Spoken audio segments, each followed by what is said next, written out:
Well, we'll be speaking to Anne Barnes, Kent's Police Commissioner, in an hour's time. First, I've been hearing more about those criticisms from the committee's chairman, Ketih Vaz. What we wanted to do in this publication is to put together for the first time a register of interests for the new police and crime commissioners, so that the public in Kent can judge the salary of the police and crime commissioner, Anne Barnes, can look at any other jobs she may have, and can see on one piece of paper all the members of staff that she currently employs.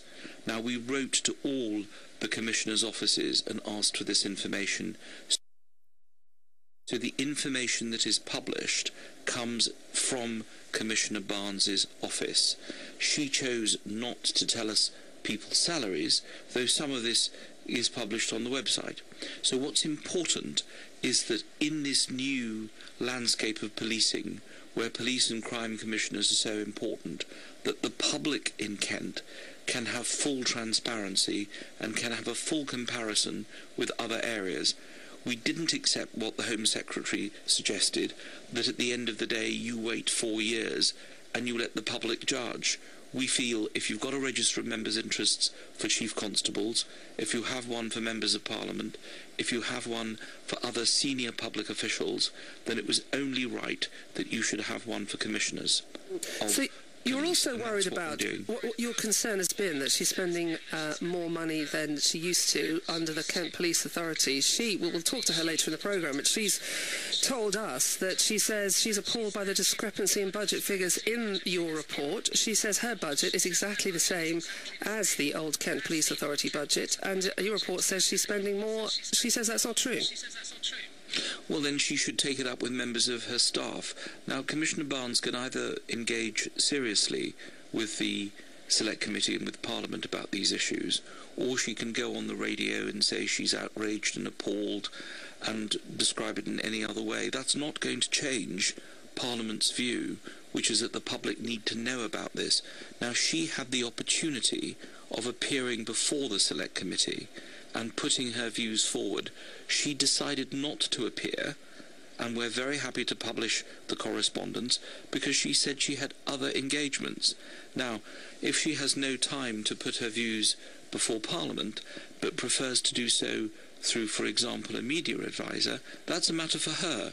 But we can only publish the information that has been given by her own staff, and this comes from her. Well, let's get on to that media advisor. Her campaign manager in her election was Peter Carroll. He's a Liberal Democrat, and you say in your report he's a Liberal Democrat campaign manager with no apparent policing experience as an advisor, with a salary of over £70,000. You seem to take issue with that, so what is your issue with that? And also, if she's coming in within her budget, surely it's down to her what she spends her money on.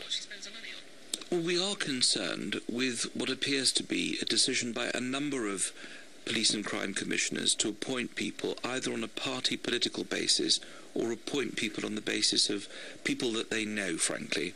And we are concerned about this. We think that there ought to be a very small amount of latitude if people need one advisor, but we think that some of the commissioners may not have done this in the spirit that the legislation was intended, and some have appointed, and we pointed this out in the report, a number of people who've helped them in the political campaigns that they've been involved in, and basically rewarded them with jobs. Now, I think that the public do have a right to know. In the end, the judgment needs to be made by the local electorate, but the public need to know this, and they need to know how these people were appointed. And if that is before the public, then the public can decide. And that's all we seek to do. In some of the appointments in Kent, there has been concern. I think Commissioner Barnes has admitted this herself, that there ought to have been better scrutiny of the people who are appointed, and that means that the police and crime panel needs to be much more active in scrutinising what the commissioner does. I think in Kent's case that they've not had a specific meeting about these appointments because the chair of the panel has not permitted that to happen. But you know, Commissioner Barnes has a number of local MPs. Mark Reckless is a member of our committee.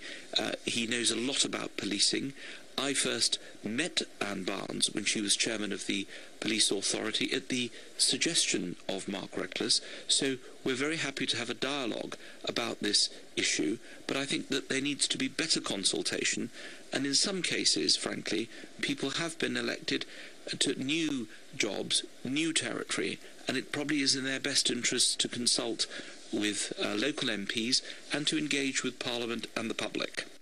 There we go, the chair of the Home Affairs Select Committee, Keith Vaz, talking to me earlier about the report that they brought out, which is, as you heard, calling for, amongst other things, greater transparency about the appointments that police and crime commissioners have made, greater transparency about who's getting paid what and the level of salaries. He's got a few issues with Anne Barnes, saying, well, she was invited to turn up and give evidence to the committee, but what was the quote? She had other engagements. We'll put a lot of those questions, queries and criticisms to Anne Barnes. She'll be joining us live on the programme just after 8:30. If you have any questions for her as well, please get in touch.